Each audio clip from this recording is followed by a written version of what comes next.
ሌላው ሁለተኛው ቡዳ ዛር አይነ ጥላ ይባላል። ይሄ ቡዳ ዛር አይነ ጥላ ነው። ይሄኛው ደግሞ ይሄ ቡዳ ዛር አይነ ጥላ ለጥቅም ተፈልጎ ወደ ህይወት ውስጥ የሚገባ ሲሆን ሰብዕናን ለምዶ ወደ ክፉ የመምራት ባህሪ ያለው ቂመኛ ያደርግሃል። ውሸታም፣ አታላይ፣ አጭበርባሪም ያደርግሃል።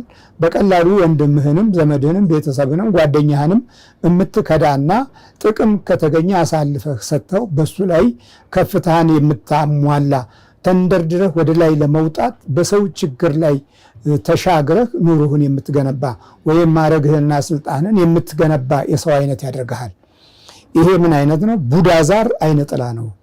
ቡዳ ዛር ማለት ቡዳ ነው ግን ዛር ነው። ቡድነቱ በምን መንገድ የመጣ ነው?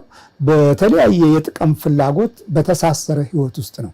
አንዳንዶቹ ለንግድ ብለው በፈርስና በደም ይታጠባሉ። አንዳንዶቹ ሰው በማረድ ህፃናትን በማረድ በመገበር በዛ ሁኔታ ውስጥ ኑሯቸውን ለዘለቄታ የተገነባ ሀብታቸው ለሁል ጊዜ በክፉ መናፍስት የተጠበቀ እንዲወድ ለማድረግ በዛም በኩል ያልፋሉ። በዚህ ጊዜ ቡድነት የባህሪያቸው አንዱ ገጽታ ይሆናል። ምን ያደርጋል? የህይወት ብዥታን ይፈጥርባቸዋል። ህይወታቸው ብዥ ያለ ነው፣ ግን በጣም ትልቅ ናቸው። ሀብታሞች ያላቸው የሞላላቸው ሊሆኑ ይችላሉ፣ ወይም በመካከለኛ የኑሮ ደረጃ ያሉ ሊሆኑ ይችላሉ። ግን ሁሉም አይነት የመናፍስት ጥበብ ወደ ቀውስ የሚያመራ ነው። ወደ ቀውሱ ይወስዳል፣ ወደ ጥፋቱ ይወስደዋል። ቀስ እያለ እያዘገመ ወደ ባዶነት የተወለዱት ልጆችም የዛው ልክ የቡዳው መንፈስ መተላለፊያ ይሆናሉ። የአይነ ጥላ ግርዶሹ እና ክፉ ባህሪው ቂመኛ፣ ተንኮለኛ፣ መሰሪ የሚያደርግ ነው። ልክ ለስላሳ የሆነ የሰው አይነት ይመስልና በባህሪ ውስጥ ባለው ክፉ መንፈስ የሚነድፍ ይሆናል። ይሄ ቡዳ ዛር ይባላል። ዛር ሆኖ ቡዳ ዛር ነው። የዛር አይነት ነው። ቡዳ ዛር ነው። ያ መንፈሳዊ ነው። ጠቋር የሚባለው ለመንፈሳውያን፣ ለክርስቲያኖች፣ ለትልልቅ አባቶች እንቅፋት የሚሆን ነው። በመንገዳቸው ላይ ሁል ጊዜ የሆነ መታከትና መሰልቸት፣ የሆነ በቃ መንፈሳዊ በጎነት ላይ መራራ ሰው ሆነው የመገኘት ስሜቶች አጥብቀው እንዲይዙ የሚያደርግ ነው። በቀላሉ የሚሰለቹ አይነቶች ናቸው። በጎ ነገር ላይ ያላቸው ትኩረትም ቀዝቀዝ ያለ ነው። በጎ ሲያደርጉላቸው ደስ የሚላቸው እንጂ ነገ ለሌላው በጎ ማድረግን አይፈልጉም። መቀበልን እንጂ መስጠትን አይወዱም። ያ የጠቋሩ አሰራር ነው። ይሄኛው የጠቋር ዛር ይባላል። ይሄኛው ቡዳ ዛር ነው። ይሄ ቡዳ ዛር እናት ልጄ ቆንጆ ከሆነች ስትል የቁንጅናዋ ባህሪ ቀስ እያለ ይበላሻል። ስትበላ ቢ አበላለውን አይታ በጣም መብላት ስትሆን ወይ ጉድ እኮ በጣም መብላት እንዴት ነው ምናምን ስትል ልጅቱ በአመጋገቧ ላይ መንፈሱ የራሱ የሆነ ጥላ ያሳድራል። ስለዚህ ይሄ ቡዳ ዛር ውስጡን የሚመቀኝ ነው። ልጄ እኮ ጎረመሰች፣ አደገች እኮ ከፍ አለች እያለች ማየት ስትጀምር ወይም ማየት ሲጀምር በልጅቱ ሕይወት ላይ ያጠላና ደሟን አንዳንዶቹ ደማቸውን ይመጣቸዋል። አንዳንዶቹ ያፋፋና ሌላ አይነት ባህሪያት እንዲያድጉ ያደርጋቸዋል። ለተጨማሪ የምቀኝነት መንፈስም ይዳርጋቸዋል። ውስጣቸውን ስለሚነጥቅ በቀላሉ የሚቆጡ፣ የሚናደዱ፣ የሚበሳጩም ያደርጋቸዋል እና የህይወት ብዥታን ይፈጥራል። የራስን መጥላት፣ የሌላውን ማየት፣ የራሱን ወርቅ ጠልቶ የሌላውን ወርቅ ያያል። የራሱን ኑሮ ጠልቶ የሌላውን ኑሮ ያያል። እንዲህ በሆን ይላል። ከዛ በላይ ኑሮ ውስጥ እኮ አለ። ተመችቶት እኮ ነው ያለው። ግን ቤቱ፣ አልጋው፣ መውጫው፣ መግቢያው፣ መቀመጫው አይመቸውም። የሌላ ስለሚያይ አይመቸውም። ሌላው ክፉ እይታዎችን ያለማምዳል። ክፉ እይታዎች ማለት በውስጥ በኩል ክፉ እይታዎች፣ ይሄ ልብስ የኔ ቢሆን ከዛ በኋላ የዛች ያየቻት ሰው አይነት ልብስ ይቀደዳል። መንፈሱ ሄዶ ይቀደዋል። አሊያም ያን ልብስ ስትለብስ ራስ ምታት፣ ቁርጥማት እና ድበታ፣ ስልቹ መሆንና ቅዠት የበዛበት አይነት ህይወትን መምራት ትጀምራለች። ወንዱም እንደዛው አይነት ይጀምራል። ልብሱን በለበሰ ቁጥር አቅል የራቀው ትከሻ ይቀለለው አይነት ሆነ። ቆንጆ ልብስ እኮ ነበር በፊት፣ ግርማ ሞገስ ያለው ልብስ ነበር። ግን እዚህ ጋር በክፉ እይታ ታይቷል። ሲበላ በክፉ እይታ ሲታይ የውስጥ ሕይወት ቁርጠት እና ሆድ መንፋት፣ መንጫጫትና መጮህ እነዚህ የመሳሰሉት የውስጥ ደዌ የሚመስሉ ችግሮች የሚታዩበት ይሆናል። ሶስተኛው መደበኛ ቡዳ አይነ ጥላ። ይሄ ደግሞ መደበኛ ቡዳ አይነ ጥላ ነው። ያ ዛር ነው። የዛር አይነ ጥላ እና የጠቋር ዛር አይነ ጥላ ነበር የቀደሙ። አንደኛውና ሁለተኛው ቡዳ ዛር አይነ ጥላ ነው። ይሄ ሶስተኛው ቡዳ አይነ ጥላ ነው። ይሄ ደግሞ ቡዳ ብቻ ነው፣ መብላት ብቻ ነው። ጸጉሩ ድፍት ያለ ነው ካለ ይበላል። ያን ጸጉር ምን ይሆናል? ይቆስላል፣ ፎረፎር ይዘዋል፣ ይነጫጫል፣ ይነቀላል፣ ይቆራረጣል፣ ይቆረፍዳል። ጸጉር ማለት ነው። ነገሩ ዛሬ በዊግ መተኮስ ስለተቻለ ቡዳነትን መደበቅ እንችላለን። ነገሩ እሱም ቢሆን ሌላ ችግር ነው። የውስጥ መቆርፈድ፣ የውስጥ መታከት፣ የውስጥ ተስፋ መቁረጥና የውስጥ መሰቃየትን በዚህ መንፈስ በኩል እናገኛለን። ይሄ መደበኛ ቡዳ አይነ ጥላ ይባላል።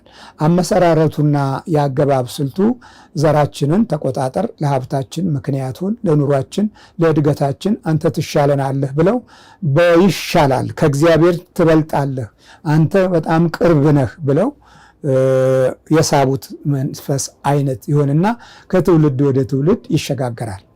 አንዳንዶቹም ያው ለጥበብም ለእውቀትም ለተለያየ አይነት ነገር ብቻ ይመጣል።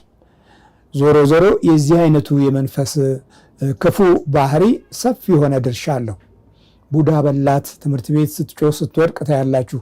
ቡዳ በላት ለምን? እውቀቷ። ቡዳ በላት ምኗ? ፊቷ ታምራለች። ቡዳ በላት ምኗን? አይኗን።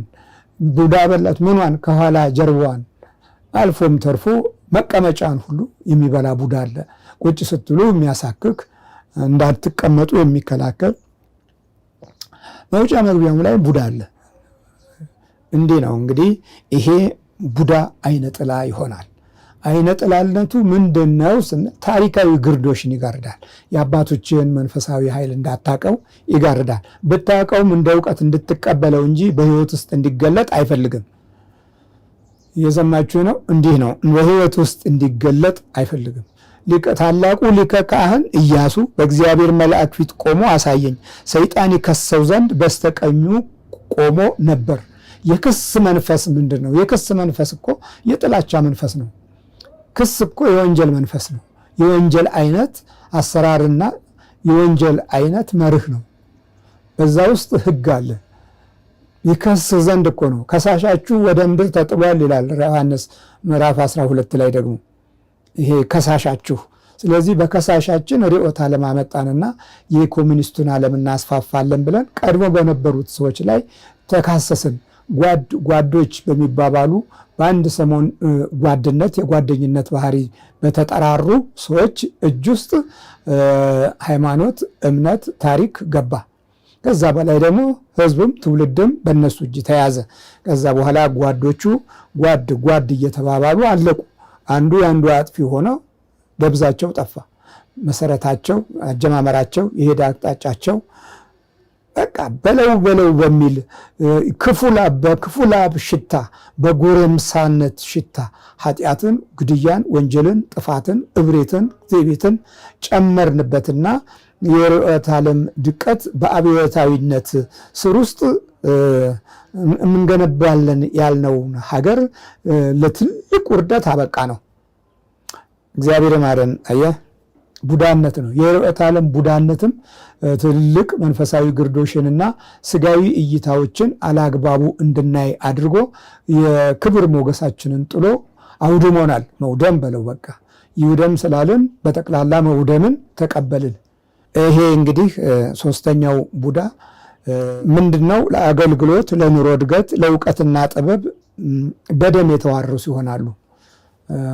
ብዙ ጊዜ በትልልቅ ወንዞች የአባይ ዳርን ጨምሮ በፈርስ በደም የሚታጠቡ ሀብታሞች፣ ከበርቴዎች ወይም ለሀብት ከድህነት ተነስተው ትልቅነትን ለማጋሸብ ኢንዱስትሪውን፣ ሱቁን፣ ንግዱን፣ የሀብት ደረጃውን አልፎም ተርፎ ደግሞ ስልጣኑንም ጭምር ቤተ መንግስታዊ መዋቅር ያለ ሰው እንድንባልም ጭምር በዚህ በመናፍስቱ ተጠቃቅሰን ጠጋ የምንለው ነገር ሁሉ ከፍተኛ የሆነ የቡዳነት መንፈስን በመንፈስ ተቀብለን እንድንሸጋገር ሊያደርገን የሚችለው ከብዙ ሰዎች መጉዳት ጋር የተያያዘ ነው። የሰዎችን እድል ሰብረን ወደዛ የምንሄደው በመንፈስ ሰብረን በአካል ደግሞ ለመስበር ወደ ትልቅ ቦታ እንሸጋገራለን። ታዲያ ምን ይሆናል? ኑሮን፣ እድልን፣ እውቀትን ይሰልባል። ይሄ ከሌላው ወከፍታችን ሌላውን በማቆርቆዝ ላይ ተመሰረተ እንዲሆን ማድረግ ነው። በመንፈስ መዋዠቅ፣ እንደ ሰው ማሰብን ማጣት፣ እንደ ሰው ማሰብን መብት ማጣት፣ እንደ ሰው ለማሰብ መብቱን እናጣለን። በዚህ ጊዜ እንዲህ ባለ ሁኔታ ውስጥ ትልቆች ልንባል እንችላለን፣ ግን እንደ ሰው አይደለም የምናስበው። በወንበራችንም ላይ ብንሆን እንደ ሰው አይደለም የምናስበው። የምናስበው ሀሳብ እንዳደረብን ክፉ መንፈስ ነው። ሰዎች ሲመጡ እንጠራጠራለን፣ እንፈራለን፣ እይታችን ክፉ ይሆናል። ለፍቅር የምንሰጠው ግምት ባዶ ነው። በጥላቻ መሰረት ላይ ቆመን የቆየነን እነዚህ ሁሉ የውስጥ የነፍሳችንን ባህሪ ያበላሻል። እንጨት ስራ፣ ብረት ስራ፣ ሁሉም ሙያ አለው። በጣም ብዙ ሙያ። የት ሀገር የሚሰራው? ሐዋሳ በጣም ትልቅ ድርጅት አለው፣ ትልቅ ስራ አለው። በጣም ብዙ ያገኛል፣ ብዙ ሚሊዮን ብር ይሰራል። ምንም የማያደርገው ነገር የለም። እኛ እናባክናለን፣ እናጠፋለን፣ ገንዘብ እንዳይዝ እናደርጋለን። ይኸው አሁን የእርሶን መጽሐፍ አየ፣ የእርሶን ሲዲ አየ። በቃ አንድ ወር ንስሐ ገባ፣ ሱባኤ ገባ፣ ወደዚህ የበረረ መጣ። 3 ጊዜ መጣ፣ 3 ጊዜ መለስኩት። ከዚህ 3 ጊዜ መለስኩት። ምን ይሰራል? መንበር ይሰራል። ምንም በቃ የማይሰራው ሙያ የተባለ ነገር የማይሰራው ነገር የለም። የዘናው የነካው ነገር ሁሉ ገንዘብ ነው። ገንዘብ እንዳለ ገንዘብ። እኛ በዚህም እንወስዳለን። የሰራው የገንዘቡ ቁጥር አያውቀውም። ምን ታደርገዋለህ? ገንዘቡን ለዛም እናበድራለን፣ ለዛም በሱስም እናጠፋለን፣ እንዲቅም እናደርጋለን። ለቤተሰቦቼ ይላል፣ ለወንድሞቼ ይላል። ወንድሞቹ ለማሳደግ ይሮጣል። ወንድሞቹን አሁን በቃ እዚህ ከመጣ በኋላ ንስሐ አስገባቸው። አንደኛውን ወሎ አርሴማ ላከው። እሱ አርሴማ ሄዶ ንስሐ ገባ። በቃ በዚህ እያደረገ ሲያቃጥለኝ ሉጣ ብዬ መጣሁ አይደል? ስንት ናችሁ? 20 ሰይጣን። በምንድን ነው የገባው? በመተት፣ በድግምት፣ በአስማት።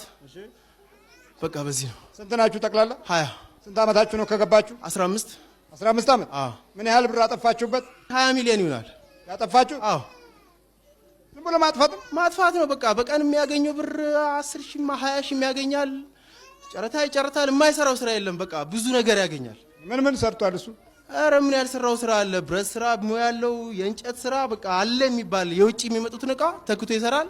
በአሁኑ ሰዓት በሀገር ደረጃ በማህበር 2ኛ ደረጃ ነው የወጣው በኢትዮጵያ። በቀደም እዚህ የመጣ ቀን እርሶን እንዳያገኝ አድርጌ ቤተ መንግስት ዝግጅት ነበረ። ቤተ መንግስት የነበረውን ዝግጅት እዚህ በዚህ ሳዞረው በዛ ጋር ሳዞረው የእርሶን በረከት እንዳያገኝ በዛ ዙሪያው ቤተ መንግስት ወሰኩና ሽልማት ከጠቅላይ ሚኒስተሩ ተቀበለ። እዚህ እንዳይመጣ ወደ ሐዋሳ መለስኩት ወደ ሀገሩ። ታዲያ አብረን የተሸለምከው አንተም? አብረን የተሸለምከው ግን ልጁ አቃጠለኝ። ውጣ ከኔ ላይ ሂድ፣ በቃ አንተ ከእንተ ጋር አልሰራም ብሎ ስራ አቆመ። ሰራተኞች አባረረ። ይሄን ካወቀ ጊዜ ጀምሮ ሰራተኞችን እንዳለ አባረረና ይሄንን እስከምሸኝ ድረስ ስራ አልሰራም፣ ምንም አልፈልግም ብሎ ወንድሞቹን ሰብስቦ ግማሹን ሱባኤ፣ ግማሹን ንስሐ፣ ግማሹን ቤተክርስቲያን ሂዱ እያለ እየጨቀጨቀ መጽሐፍ እየገዛ እየሰጣቸው አሁን እስኪሸኝ ድረስ። በምግብ ነው የገባ? በምንድን ነው? በምግብ፣ በልብስ፣ በጫት። በጫትም እንዲያስቀሙት አድርጌ በዘመዶቹ አድርጌ እንዲሰጡ አደረኩ። በጫት? የጫቱ ምን አድርጌ ተባልክ? ገንዘቡን በጫት እንዲያጠፋ፣ በሱስ እንዲያጠፋ፣ ለሰው እንዲሰጥ፣ ለራሱ እንዲያይዝ። እሺ። በልብስ የገባው? በልብስ እንዲያይዝ ልብሶቹን ወንድሞቹም ና ወንድሙ ይምሰር፣ ለዛም ለእህቴም ስጥ። በቃ ልብስ ካገኘ አንድ ቀን ይለብሰዋል። ለፕሮግራም ሲመጣ ገዝቶ 3000 4000 ይገዛና ሲመለስ የሚወስደውን አያውቅም። ሰራተኛም ይወስዳል፣ በምግብ የገባውስ ምን አድርገህ ተባልከ? ምግብ የገባ በቃ ዝም ብሎ እንዲበላ በገንዘብ በየሆቴሉ ትልልቅ ሆቴል አለ የሚባል ሪዞርት ይሄዳል። ኢንተርናሽናል ሆቴሎች እየሄዱ ከጓደኞቹ ጋር ይገባበዛል። በዛ ገንዘቡን 3000 5000 ላይ ያገኘው እንዲያጠፋ ይሄ ነው በቃ ዓላማ። በቃ ይሄ ነው ዓላማችን። ገንዘብ ማዕረግ እና ከፍታ ያለበት ቦታ ላይ እነዚህ አጥፊዎች በከፍተኛ ሁኔታ ትኩረት የሚሰጡበት እና እንደ አንድ ትልቅ ጀብዱ የሚቆጥርበት ቦታ ነው። ስለዚህ ይኸው እንዲህ አይነት ነው። ነቃ ብለህ ስትራመድ የምትጨነግፍበትን መንገድ ይፈልጋሉ። ይኸው ማንም እንዳያስታችሁ እኮ ነው ያለው። ይሄ ተራው አሳች ሆኖ እንደሚኖር ነው የሚነግረን መጽሐፍ ቅዱስ። ይሄ ደብረ ዘይት ትምህርት ይሄ ነው። በቃ ማንም እንዳያስታችሁ። የማይረባው ሰው አጥፊና አውዳሚ ሆኖ ከኋላ ይከተላል። እድሉ የተበላሸበት ያንተን እድል ያበላሻል። በእርግማን ተወልዶ ያንተ ኑሮና ጊዜ እርግማን የመጣበት እንዲሆን ያደርጋል። እሺ አሁን ትሄዳላችሁ? እሄዳለሁ። ምን ያህል ብር አጠፋችሁ? አረ ብዙ ወደ 20 ሚሊዮን ብር ይሆናል ቢያንስ። በጣም ያገኛል። የመካኒክ ሙያ ያለው የብረታ ብረት ሙያ የሌለው ጥግ ድረስ የለም። የእንጨት ሙያ የሌለው ድረስ የውጪ አንተ ሰይጣኑ ምን አገባህ ታዲያ? እንዴት አገባንም? እየተላክን በመተት በድግምት በምን እየተላክን ሰው እየቀናበት ጓደኞች እየቀኑበት ያየ ሁሉ ይቀርበዋል። በሳምንት ይቀናበታል። ከዛ በኋላ ሄዶ የሚያደርገውን አቅም አሁን ለዚህ ቤተ መቅደስ እሰራለሁ ብሏል። አዎ ይሰራል። በዛውም ደግሞ ለሶስት ነው የተሳለው። ለዚህ ቤተ ክርስቲያን ለዚህ ተሳለ፣ ለማምላክ እዛ ታቦቷ መንበር ፊት ተሳለ፣ ለስላሴዎች ተሳለ። ከ250 ሺህ ብር የፈለገውን ይሰራል። የሚገርም ነው የሚሰራው። በቃ ያልታየ ኢትዮጵያ ውስጥ አልተሰራም። የሐዋሳውን ገብርኤል እነሱ ናቸው አብሮ የሰሩት። ይሄ የሐዋሳ ገብርኤልን መንበሩን አዎ፣ አሁን ከሱ የበለጠ ሊሰራ በጣም የሚገርም። አሁን ንስሐ ሱባኤ ከገባ በኋላ በቃ እነዚህን ስዕሎች ያያል። እዛ ላይ እንዴት እንደሚያስቀምጣቸው፣ እንዴት እንደሚፈለፍላቸው፣ እንዴት በሰራተኛ እንደሚሰራቸው፣ የታቦቱን ዙፋን የሚሸከሙትን የአንበሳውን ስዕል እንዴት እንደሚቀርጻቸው እያሰበ ነው። በቃ ለእግዚአብሔር ምን አሁን መካሻ ምን ማድረግ እንዳለብኝ እያለ በቃ እንቅልፍ የለም። እዚህ መጥቶ መጽሐፉን ካነበበ ፊልሞችን ካየ በኋላ ስራ አቆመ። ይሄንን ሳላደርግ አልሰራም ብሎ ተሟገተን እኮ ምንም። ታዲያ ምን ይሻላል? አሁንማ እሱም እያቃጠለን ሱባኤ እየገባ ወንድሞቹ እየጸለዩ ቤተሰቦቹ እየጸለዩ መሄድ ነው። መልቀቅ ሽቧጥ ነው ከሰውነቱ ውጣ። ምኑ ላይ ነው ያለው? አይን ላይ፣ አፍ ላይ፣ ጀርባ ላይ፣ ትከሻው ላይ፣ ጉልበቱ ላይ ውጣ። ቀጠቅላለሁ። እሺ አፍ ላይ ውጣ። በኢየሱስ ክርስቶስ ስም፣ በስላሴ ስም፣ በወላዲተ አምላክ ስም፣ በቅዱስ ሚካኤል ስም፣ በቅዱስ ገብርኤል ስም ወደ ሲኦል እንገባለን። ቶሎ ስራት ነው ተልበት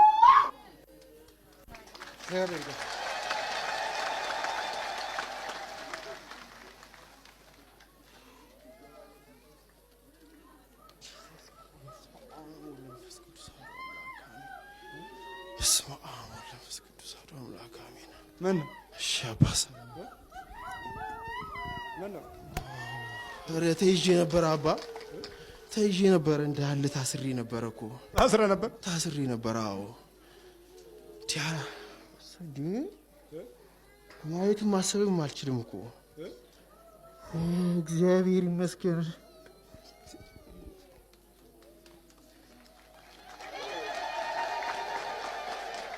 እግዚአብሔር ይመስገን። ማየትም ማሰብም አልችልም ነው። አዎ በቃ ዝም ብሎ ብን በዚህ ሄድ፣ ይሄን ስራ ያን አትስራ፣ ይሄን ልቀቅ በቃ ያለ ምንም ነገር አባ ምን ይዘው የሚጨብጠው አላውቅም። ይሄንንም ስራ ጀምራለሁ፣ ተጀምሮ አያልቅም ስራው። ያንንም ጀምረዋለሁ፣ አያልቅም ስራው። ምንድነው ይሄ ነካኝ እላለሁ። ከራሴ ጋር በጣም ማውገት ነበረ። ግን የእርሶን ፊልም ካየው በኋላ ይሄ ነገር ሚስጥር እንዳለው ያወቅኩ መጣሁ። አንደኛው መጽሐፍ አነበብኩ፣ ሁለተኛው መጽሐፍ አስጣለኝ። ወደ 74 የከልኬሉስ መንፈስ የሚለው ላይ እዛ ስደርስ አስጣለኝ። ከዛ በኋላ ይሄ መጽሐፍ እያየሁት ሌላ መጽሐፍ ገዛለሁ፣ ደርብበታለሁ፣ ሌላ ገዛለሁ፣ ደርብበታለሁ። መጨረሻ ላይ ለምንድን ነው ብዬ ሱባኤ ልግባ ብዬ ሱባኤ ያሰብኩና አርሴማ ይርጋለም የሚባል ሄድኩኝ። ከዛው ምን እንደሆነ አላቅም፣ የእርሱ መጽሐፍ ከኋላዬ ነው፣ ሌላ እየጸለይኩኝ። ከዛ ሂድ አንሳው የሚል ነገር ይሰማኛል። ከዛው አንስቼ ልክ የከልኬሉስ የመቃብር ላይ አፈር የሚለውን እሱም ማንበብ ሲጀምር እምባዬ እርግፍ ማለት ጀመረ። በቃ ከዛው በዛው ወጣው ቀጥታ ማክሰኞ መጣው ወደዚህ ዓርብ ዕለት ቅዳሜ እዚህ ከነሱ ጋር ለመንበር ስለት በፊትም እዚህ ነበር ተሰዬ ሄድኩት ስለቱን መጀመሪያ የመጣው ጊዜ እዛው ከነሱ ጋር ተደዋወልኩኝ። ከነሱ ጋር ተደዋዊ መንበር የት ሰርታል? መንበር ለገብርኤል ሰርቻለሁ። የት ገብርኤል? ለቡታጀራ ገብርኤል፣ ለሐዋሳ ገብርኤል እና ለተክለ ሃይማኖት ለእንትን ወረዳ ለጉራጌ ወረዳ ውስጥ እና እንደዚህ ብዙ ሰርተናል። መንበሮች በጣም ብዙ ስራዎች ይሰራል። ብዙ ሙያ አለኝ። በጣም ብዙ ነገር ብዙ ብር ደግሞ አጥፍታል። አዎ በጣም ቁጥሩን አላውቀውም እኔ ራሴ። ይሄንን ግን ልክ እንደሆነ ነው የማስበው። የማደርገው ነገር ልክ ነው የሚመስለኝ፣ ለሰውም ሲሰጥ ልክ ነው የሚመስለኝ። ነገር ግን ታዲያ ማለት ነው አንድም ቀን ይሄ ነው ብዬ የሚጨብጠው በኋላ የማገኘው መልስ የለም። ሁሉም የመጣውም ከዛም ይወስዳል። በርታ እንግዲህ። እሺ አባ በርታ። ያው መተት ነው። በጫት የገባ በልብስ የገባና በምግብ የገባ 20 ሰይጣን ነበር።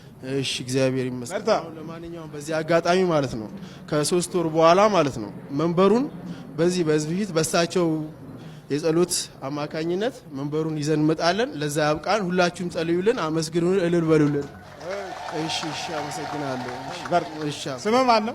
አፍተ ሚካኤል በረከት ንጉሴ ነኝ። አፍተ ሚካኤል የክርስትና ስሜ በረከት ንጉሴ አፍተ ሚካኤል። እሺ አፍተ ሚካኤል በርታ። ትዝ ይለኛል አንድ ሰው አዲስ የኒትሬ ገዝቷል። አዲስ ነው። ኑሮውን በከፍተኛ ሁኔታ ለማሳደግ ነው ያለ የሌለውን አንተም ብሎ አዲስ መኪና ገዛ። አዲስ በቃ አዲስ እኮ ነው። በመጣ በ3 ወር ነው 4 ወር ልዩነት ቆመ። መካኒክ አንድ ቦታ ይገባል፣ ምንም የለም። አንድ ቦታ ይገባል፣ አዲስ ነው ሁሉም ነገር፣ ምንም የተበላሸ የለም ይላል። 15 ዓመት ተገተረ። አዲስ መኪና ሲገተር አስቡት። ይሄ ጃፓን ሀገር ቢሄድ ይሰራል፣ ለሌላ ሰው ቢሰጠው እኮ መኪናው ይሰራል። ግን ሰውየው እንዳይጠቀም የቀኑ ጎረቤቶቹ በሱ ላይና በመኪናው ላይ ላኩበት። መኪናው ላይ 12 እሱ ላይ 12 24 መንፈስ ቁጭ ብሏል። አሁን ሳይንስ እዚህ ጋር ምን ቦታ አለው? መኪናው ይፈታል፣ ምንም ነገር የተበላሸ የለም። ሰውየው መንፈሳዊ እምነቱ ላይ ቀዝቃዛ ነው። ሰርቶ ማደግን የሚፈልግ አስተሳሰብ ነው ያለው።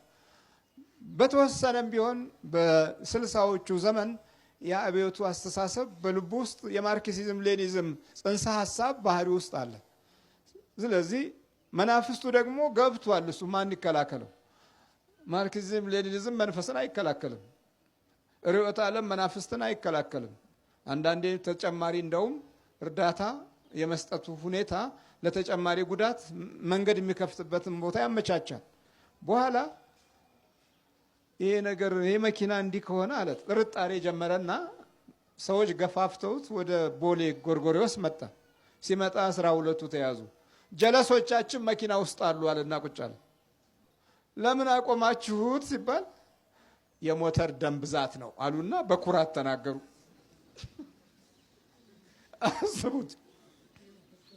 አስቡት እስቲ እንግዲህ ምን የሞተር ደም ብዛት ነን? እንዴት ደም ብዛት እየተባለ ብዙ ሰዎችን የኛ አባሎች ያጠቋቸዋል። ስለዚህ እኛም እዚህ ሞተር ውስጥ ገብተን ደም ብዛት ለምን አንሆንም ብለን አቆም ነው። እንዴት ነው ደም ብዛት የሆናችሁት? የነዳጁ መተላለፊያ ላይ ዘጋ ነው፣ በቃ አለቀ። ስለዚህ ብትለው ነዳጅ ካልደረሰው እንዴት አይንቀሳቀስም? ሞተሩም አይነሳም። ነዳጅ የለማ። ነዳጁ የሚተላለፍበት ቱቦ ላይ ነበርናል። በሊድ አንቀሳቅሰዋል። 15 ዓመት የቆመ ባትሪ ተፈልጎ በቸርኬው ላይ እንዳለ እንትኑ ፈሶ ዘይቱ ምኑ ተለውጦ ማቀጣጠያው ተለውጦ ተነሳ ሲባል ወዲያው ብድግ አለ። ትምህርት መካኒክ አላስፈለገውም። ዘይት መለወጥ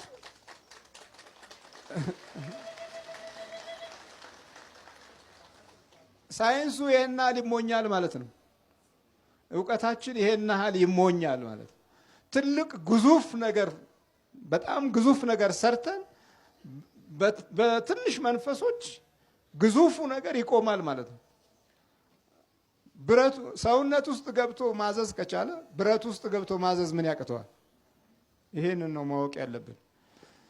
ስለዚህ ለነገ ለሚሆነው ሁኔታ ውስጥ የእግዚአብሔር በጎ ፈቃድ ዘልቆ ነገን እንዲመራን እድሉን የምናገኘው እግዚአብሔር ቢፈቅድ ጌታ ቢፈቅድ ይህን ወይም ያንን እናደርጋለን ማለትን ዛሬ ካስቀደምን ለነገ እሱ እያዘጋጀው ይኖረ ማለት ነው። በሌላ አቅጣጫ ደግሞ እረፍት ማግኘት ነው። ዛሬ እረፍት የለንም።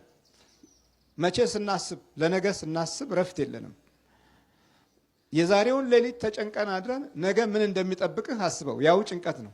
ለምን ሌሊቱን ለሰማይ አምላክ ሰጥተህ አላረፍክምና ነው። በዚች ዓለም ውስጥ 50% እግዚአብሔር ይሸፍናል፣ 50% እኛ እናርፋለን። ይሄ የቀደሙት አባቶቻችን ያገኙበት ጸጋና ሞገስ ነው። 50% እግዚአብሔር ያከናወንልሃል። ይሄንን ደግሞ ማከናወኛው ዘዴው ምንድነው? አንደኛ የአእምሮ ረፍት ይሰጥሃል። በፊልጵስዩስ ምዕራፍ 4 ላይ በጌታ ደስ ይበላችሁ ይልና በኢየሱስ ክርስቶስ አእምሮን የሚያልፍ ሰላም ይሰጣችኋል ይላል። አእምሮን የሚያልፍ ሰላም። ስለዚህ አእምሮን በሚያልፍ ሰላም ውስጥ የነገውን ሰዓት ስታየው እንዴት እንደምትሰራ እንዴት እንደምታረግ ከመንፈስ ቅዱስ ጋራና በተረጋጋ ልብ በቃ ትሄድበታለህ። ሰርተው ቡሩክ ይሆናል፣ አስተናግደው ቅዱስ ይሆናል። ዛሬ በየቢሮው እኮ ሲኬድ ተጨንቆ ያደረ አእምሮ በሱስና በጫት በመጠጥ ናውዞ ያደረ አእምሮ ስለሆነ ባክ እንዲቸግረው ነው ብትለው የራሱ ጉዳይ ነው የሚልህ። የራሱ ጉዳይ። በቅንነት የሚያስብበት ህሊናው ተወስዷል። ስለዚህ ለራሱ ጥቅም ለስግብግብነት እና ለተለያየ ለክፉ መንፈስ ምሪት የሚኖረው ወገን በእምነት ከሚኖረው ወገን ይበልጣል። እንደ ተጋቦት ወይም እንደ ጉንፋን ወረርሽኝ ደግሞ ብዙዎቹ ተንኮል፣ ክፋት፣ ምቀኝነት እንደ ወረርሽኝ ይዟቸዋል። በቃ እንደ ጉንፋን እየተጋባ በየቢሮው አንዷ እንደምታየው አንዷም ተጣማታለች። አንዱ በግራይን ሲያ አንዱም በግራ እንደ ፋሽን ሆኗል። በቃ አስተያየት ሁሉ ተለውጧል። ሰውን ሰው እንዴት እንደሚያው አስተያየቱ በጎነት የሌለው ነው።